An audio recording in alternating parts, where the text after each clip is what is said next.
नमस्कार दोस्तों, स्वागत है आप सभी का एक नए वीडियो में। तो 1 फरवरी को वित्त मंत्री निर्मला सीतारमण बजट पेश करने वाली हैं, जिससे आम नागरिकों को, गरीबों को लाभ मिलने वाला है। 3 बड़ी सौगात मिलने वाली है गरीबों को, किसान धारकों को और महिलाओं को। आइए जानते हैं फटाफट से इन सभी खबरों के बारे में। आप हमारे साथ बने रहिएगा और बजट 2024 में क्या क्या लाभ मिलने वाला है इसके बारे में पूरी जानकारी आपको देंगे, तो बने रहिए अंत तक, जानेंगे पूरा अपडेट। चलिए शुरू करते हैं। देखिए, हलवा सेरेमनी खत्म हो गया है और 31 तारीख को आएगा आर्थिक सर्वे। देश की सेहत का होगा लेखा जोखा। बजट 2024 के अंतिम चरण की तैयारियां दोस्तों शुरू हो गई हैं।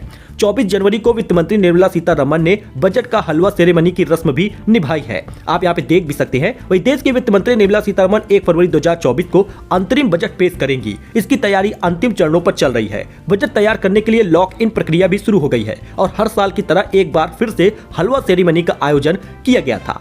पिछले 3 साल से पेपरलेस बजट पेश हो रहा है और इस बार भी पेपरलेस ही बजट पेश होगा। जी हां दोस्तों, पेट्रोल डीजल इनकम टैक्स से लेकर होम लोन तक लोकसभा चुनाव से पहले क्या क्या दे सकती है सरकार, आइए जानते हैं विस्तार से। नरेंद्र मोदी सरकार अपने दूसरे कार्यकाल के अंतिम चरण में है। सरकार इस कार्यकाल का आखिरी बजट 1 फरवरी को पेश करने वाली है। अयोध्या राम मंदिर में रामलला की प्राण प्रतिष्ठा से पूरे देश में जोश और जज्बे की लहर दौड़ रही है, जिसके दम पर बीजेपी लोकसभा चुनाव में रिकॉर्ड जीत हासिल करने वाली है। फिलहाल हालांकि बीजेपी सिर्फ राम मंदिर के भरोसे लोकसभा चुनाव में जाने का पक्ष में नहीं है। वैसे भी इस बार बीजेपी अपना वोटर बेस में बड़ी वृद्धि करने वाली है। गंभीरता से इसके लिए विचार भी कर रही है। इस उद्देश्य को हासिल करने के लिए पार्टी कोई भी कसर नहीं छोड़ रही। ऐसे में कई सारे लोक लुभावन बातें भी हो सकते हैं इस बजट में। आइए देखते हैं क्या क्या इसमें लाभ मिलने वाला है। सबसे पहले तो नौकरी पेशा वर्ग का बड़ा तबका बीजेपी समर्थक है। केंद्रीय वित्त मंत्री निर्मला सीतारमण ने पिछले 2023-24 के बजट में सिर्फ यह कहा था कि टैक्स की नई व्यवस्था के तहत 7 लाख रुपए तक की सालाना आमदनी वालों को टैक्स से पूरी तरह छूट मिलेगी, और ऐसा ही हुआ। वित्त वर्ष 2022-23 में नई टैक्स रिजीम पेश की गई, तब टैक्स छूट की सालाना आय की सीमा 5 लाख रुपए तय की गई थी। वही पुराने टैक्स स्लैब में 10 लाख रुपए से ज्यादा की इनकम पर 30% टैक्स लागू है, जो अधिकतम दर है। और उसके साथ ही अरुण जेटली ने भी 2.5 लाख से 5 लाख रुपए तक के सालाना आमदनी पर टैक्स 10% से घटाकर 5% कर दिया था। तो इस बार बड़ी राहत मिल सकती है। उम्मीद की जा रही है कि लंबे समय के इंतजार के बाद मोदी सरकार ओल्ड टैक्स रिजीम में भी टैक्स छूट की सीमा सालाना 5 लाख रुपए से बढ़ाएगी। वही पेट्रोल डीजल पर मिल सकती है बड़ी खुशखबरी। जी हां, सीधे सीधे खबर ये आ रही है कि 10 रुपए से 11 रुपए तक सस्ता हो सकता है। मोदी सरकार के पास पेट्रोल डीजल की कीमतों में कटौती का बढ़िया मौका है। इंडियन ऑयल, हिंदुस्तान पावर और भारत पेट्रोलियम जैसी सरकारी कंपनियां पेट्रोल पर 11 रुपए प्रति लीटर और जबकि डीजल पर 6 रुपए का मोटा मुनाफा कमा रही है। क्रेडिट रेटिंग एजेंसी ICRA ने मंगलवार की रिपोर्ट में बताया है कि सितंबर 2023 से ही कच्चे तेल की कीमत में लगातार तेज गिरावट आई है। इस बीच सरकारी ऑयल मार्केटिंग कंपनियों ने पेट्रोल और डीजल की खुदरा कीमतों में भी एक बार फिर से कटौती कर दी है। यानी कि देखा जाएगा कि इस बार सरकार लगभग 10 रुपए से 11 रुपए तक पेट्रोल डीजल सस्ता कर सकती है। वही क्रेडाई की मांग पूरी हुई तो फ्लैट बायर को राहत मिल जाएगी। यानी अगर आप कोई फ्लैट वगैरह खरीदना चाहते हैं तो उसमें भी राहत मिलेगी और आपको सस्ता मिलेगा। वित्त मंत्री निर्मला सीतारमण अंतरिम बजट में फ्लैट खरीदारों के लिए राहत की घोषणा कर सकती हैं। दरअसल real estate developers association of India ने आगामी बजट के लिए अपनी विश लिस्ट में सरकार से होम लोन के मूलधन और ब्याज पर टैक्स छूट की सीमा बढ़ाने की मांग की है। इसका उद्देश्य आवासीय संपत्तियों की मांग को बढ़ावा देना है और क्रेडाई ने किफायती घर की परिभाषा में संशोधन की भी है और वकालत भी की है। ऐसे में जो अभी 1.5 लाख रुपए तक सीमित है, एक विकल्प के रूप में क्रेडाई ने हाउसिंग लोन के इंटरेस्ट पेमेंट पर एक मुश्त रकम की छूट का प्रस्ताव रखा है। इसके अलावा क्रेडाई ने इस बात पर भी जोर डाला है कि 2017 में 45 लाख रुपए निर्धारित अफोर्डेबल हाउसिंग की परिभाषा में कोई बदलाव नहीं हुआ और यह रकम बढ़ाई जाए। वहीं पर नौकरियों पर भी मिल सकती है बड़ी खुशखबरी। विपक्ष मोदी सरकार रोजगार विहीन विकास के ढर्रे पर चलने का आरोप लगता है।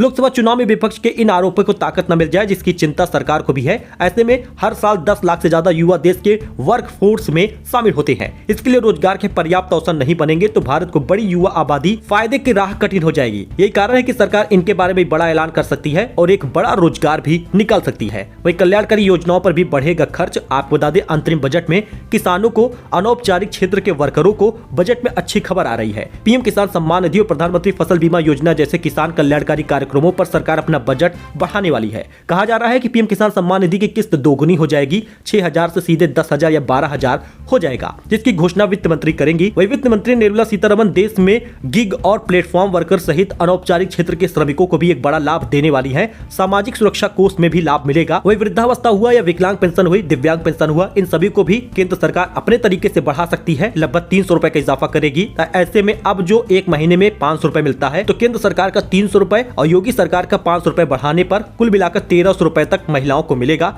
यानी कि लगभग 3900 रुपए से लेकर 4000 रुपए तक हर तिमाही का पेंशन मिलेगी। वही दिव्यांगों को लगभग 6000 तक मिल जाएगा। वही सरकार नेशनल पेंशन स्कीम एनपीएस को भी आकर्षक बनाने के लिए जमा और निकासी पर टैक्स छूट बढ़ा सकती है, खासकर 75 साल से ऊपर के बुजुर्गों के लिए। उधर पेंशन फंड नियामक पीएफआरडीए ने कर्मचारी भविष्य निधि कार्यालय ईपीएफओ से कहा है कि वह एम्प्लॉयर के योगदान पर टैक्स के मामले में समानता लाए। जी हाँ दोस्तों, कई सारी छूट, कई सारा लाभ मिलेगा। उम्मीद की जा रही है कि वित्त मंत्री निर्मला सीतारमण इस संबंध में कुछ घोषणाएं अंतरिम बजट में कर सकती हैं। देखिए, यूं ही नहीं उम्मीद है, वजह भी इसकी जान लीजिए। दरअसल सरकार को टैक्स से ज्यादा कमाई होने की उम्मीद है। इस कारण उसके खजाने पर इतने पैसे होंगे कि मिडिल क्लास के नौकरी पेशा तबके के लिए राहत और कल्याणकारी योजनाओं पर ज्यादा खर्च वो कर सकेगी। डायरेक्ट टैक्स का कुछ कलेक्शन बजट अनुमान से करीब 1 लाख करोड़ रुपए ज्यादा रहने की उम्मीद है। यही कारण है कि स्कूल के मिड डे मील जैसी पोषण कार्यक्रमों में भी सरकार बड़ा लाभ दे सकती है। सरकार इनकम टैक्स, होम लोन पर भी राहत देगी। लोकसभा चुनाव से पहले ये बड़ा दाव चल सकती है। तो दोस्तों, अंतरिम बजट में कई सारे ऐलान, कई सारे अपडेट सामने आ रहे हैं। चाहे पेट्रोल डीजल के दाम 10 रुपए सस्ते होने की, या पेंशन राशि की वृद्धि करने की बात हो,